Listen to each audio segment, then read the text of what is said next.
नमस्कार दोस्तों। तो आज हम बात करने वाले हैं दुनिया के सबसे अमीर क्रिमिनल की, जो सबमरीन और एरोप्लेन से ड्रग सप्लाई करता था। पाब्लो का जन्म 1 दिसंबर 1949 को कोलंबिया के एक रियो नेग्रो शहर में हुआ था। उसके पिता एक छोटे किसान और माता एक स्कूल टीचर थी। वे 7 भाई बहन थे। पाब्लो का बचपन गरीबी में गुजरा। 1966 में पाब्लो ने हाई स्कूल छोड़ दिया और पाब्लो का कज़न गुस्तावो उसके साथ था। पाब्लो का सपना एक क्रिमिनल लॉयर बनना था, इसलिए पाब्लो ने कॉलेज में एडमिशन भी लिया, लेकिन पैसों की कमी के कारण उसे कॉलेज भी छोड़ना पड़ा।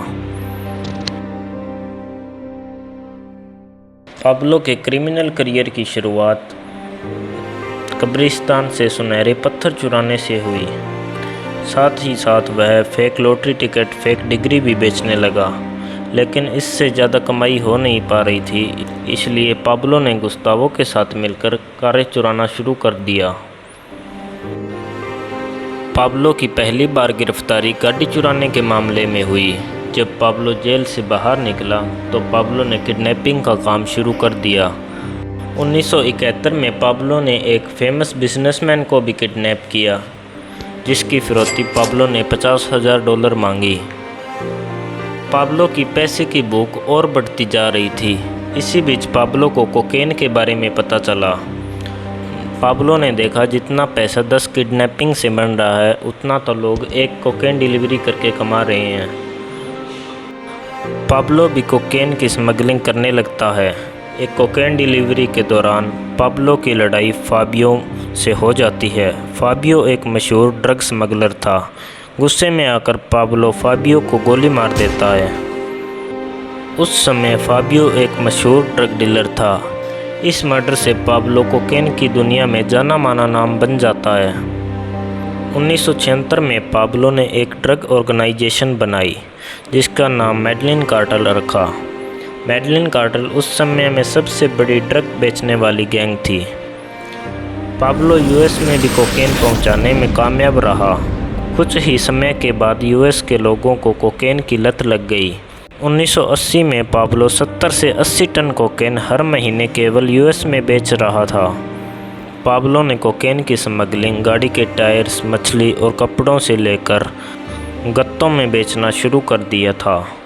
लेकिन अब 1980 में पाब्लो इतना अमीर हो चुका था कि उसके पास 142 एरोप्लेन्स, 20 हेलीकॉप्टर्स, 32 याचीज़ और 141 घर और ऑफिस थे। पाब्लो ने 2 सबमरीन भी खरीद लिए थे। वह इन सब को ड्रग बेचने के लिए यूज़ करता था। पाब्लो के पास एक जेट भी था, जो वह खुद यूज़ करता था ड्रग्स स्मगल करने के लिए। पाब्लो ने कोलंबिया के पुलिस, जज, नेता और सभी को करप्ट कर दिया। जब पाब्लो ड्रग्स के साथ पहली बार अरेस्ट हुआ तो उसने जज को खरीदने की कोशिश की, लेकिन जब वह नहीं माना तो पाब्लो ने जज की हत्या करवा दी और नया जज आया, वह बिक गया और पाब्लो और उसके साथी जेल से बाहर आ गए। इसी दौरान पाब्लो ने एक रूल बनाया, मौत या पैसे। जो भी पैसे लेने से मना करता, पाब्लो उसे मरवा देता था। पाब्लो पॉलिटिकल पार्टीज़ को भी पैसा देता था। लगभग पॉलिटिकल लीडर्स पाब्लो और दूसरे ड्रग डीलर्स के पैसों पर ही चुनाव लड़ने लगे। उस समय पाब्लो को रोकने वाला कोई नहीं था। 1978 तक पाब्लो ने यूएस में 19,000 किलो कोकेन पहुंचा दिया था। फोर्ब्स मैगज़ीन के हिसाब से पाब्लो नेटवर्थ $5 बिलियन थी। 1985 में पाब्लो $420 मिलियन पर भी कमा रहा था। इस हिसाब से देखा जाए तो पाब्लो की एक दिन की कमाई 400 से 500 करोड़ थी। पाब्लो 7 साल तक फोर्ब्स की मैगज़ीन के इंटरनेशनल बिलियनियर की लिस्ट में रहा। 1989 में पाब्लो दुनिया का 7वां सबसे अमीर आदमी बन गया। लेट 1980s में पाब्लो ने कोलंबियन गवर्नमेंट को एक ऑफ़र दिया कि वह गवर्नमेंट का $10 मिलियन का कर्ज उतार देगा यदि उसे एक्स्ट्राडिशन ट्रीटी से बाहर रखा जाए। इस ट्रीटी का मतलब था कोलंबिया अपने देश के किसी क्रिमिनल को यूएस को सौंप सकता था। इसके अलावा पाब्लो की अमीरी के कुछ और किस्से भी हैं, जैसे लगभग पाब्लो की 10% संपत्ति यानी $2.1 बिलियन हर साल चूहों व सीलन की वजह से खराब हो जाते थे। हर महीने पाब्लो अपने पैसों को बांधने के लिए $2,500 के रबड़ बैंड खरीदता था। पाब्लो के बारे में एक और फेमस स्टोरी बताई जाती है कि जब पाब्लो की बेटी को ठंड लग रही थी तो पाब्लो ने इसे गर्म रखने के लिए पैसे जलाना शुरू कर दिया और सुबह तक $2 मिलियन जला दिए। पाब्लो के पास कोलंबिया में 800 लग्जरी मैंशन थे। इनमें पाब्लो अपना पैसा छुपाता था। जब ये भी कम पड़ने लगे तो पाब्लो ने पैसों को ज़मीन में गाड़ना शुरू कर दिया। जब पाब्लो की मौत हुई तो उसकी नेटवर्थ $25 बिलियन पहुंच चुकी थी, लेकिन ये सिर्फ उसकी लिस्टेड प्रॉपर्टी थी। जो छुपाया गया पैसा था उसका कोई रिकॉर्ड नहीं था। यह कितना था ये सिर्फ पाब्लो जानता था। एक समय के बाद पाब्लो ने पैसों को गिनना छोड़ दिया, क्योंकि न ही तो इतनी मशीनें थी और न ही इतना टाइम। वे पैसों को तौलकर देखने लगे। वे उनके वजन से अंदाज़ा लगाते थे कि इतना पैसा है। 1982 में पाब्लो ने पॉलिटिक्स में आने का फैसला किया। पाब्लो ने करोड़ों रुपए खर्च करके मेडलिन की गरीब बस्तियों का विकास किया। पाब्लो ने housing complex, park, stadium, hospital, school व चर्च बनाए। पाब्लो ने वहाँ के गरीब लोगों में पैसा देना भी शुरू किया। पाब्लो के अच्छे काम देखकर उसे रॉबिन हुड भी कहा जाने लगा। 1982 में ही पाब्लो को पार्लियामेंट्री इलेक्शन में alternate member of the chamber of representative चुना गया। वास्तव में पाब्लो पार्लियामेंट मेंबर इसलिए बनना चाहता था ताकि उसे कोलंबिया पार्लियामेंट्री इम्यूनिटी मिल सके। इस लॉ के अकॉर्डिंग जब तक पाब्लो पार्लियामेंट सीट पर है उस पर कोई जांच नहीं की जा सकती। पाब्लो को आए राजनीति में अभी 2 साल भी नहीं हुए थे और पाब्लो की संपत्ति पर सवाल उठने लगे। नए जस्टिस मिनिस्टर रॉड्रिगो लारा ने खुले तौर पर पाब्लो पर ड्रग्स तस्करी का आरोप लगाया। मीडिया व लोगों के उठते सवालों व पॉलिटिकल दबाव के चलते 1984 में ही पाब्लो को अपने पद से इस्तीफ़ा देना पड़ा। इसके साथ ही पाब्लो ने राजनीति से संन्यास ले लिया। पाब्लो राजनीति में नए दोस्त बनाने आए थे, लेकिन इसका उल्टा हुआ। पाब्लो ने राजनीति में नए दुश्मन बना लिए। पाब्लो के राजनीति छोड़ने के 3 महीने बाद रॉड्रिगो लारा अपने घर जा रहे थे तो रास्ते में ही उनकी हत्या कर दी गई।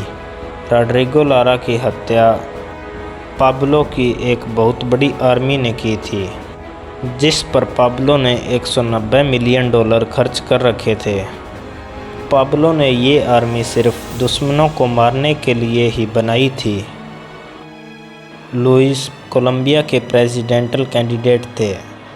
जब 18 अगस्त 1989 को वे भाषण दे रहे थे तब उनकी हत्या कर दी गई गोली मारकर। 27 नवंबर 1989 एवियंका फ्लाइट को पाब्लो ने इसलिए उड़ा दिया क्योंकि वह नए प्रेसिडेंटल कैंडिडेट सीजर गावेरिया को मारना चाहते थे।